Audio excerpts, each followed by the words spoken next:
Grains continue to slump at midweek thanks to the situation in Taiwan and those recent rains. Michelle Rook returns with ideas on managing through a weather market.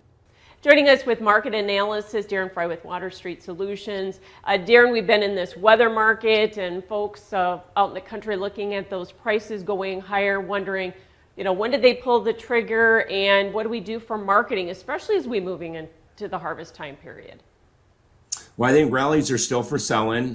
Nothing's changed my mind on that, so we got to sell rallies. I think we go make a new low in harvest, but I will say there's a lot of uncertainty right now. Do we have a recession that's shallow? Do we have a deeper recession coming? What are the Feds going to do? Obviously, what does Russia and Ukraine do? And how much demand will we see from China as we move into fall? So, the longer term is harder to understand, but I do think rallies for the short term over the next 6 weeks are for selling. So what about cash basis levels? Because there's been a disconnect, cash basis very strong in the country.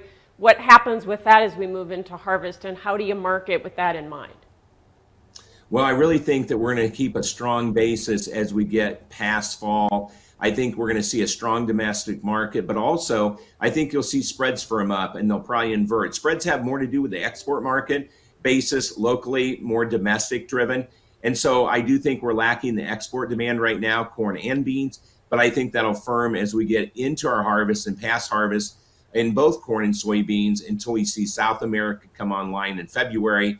And so I am anxious to see what happens in the cash markets, but I'm recommending farmers be smart on their merchandising because I think there's really some good gains that could be made on the merchandising side. Yeah, and with the weather situation the way it is, tighter crop, you would expect basis levels to be really strong, especially around ethanol plants and processing facilities for soy, wouldn't you?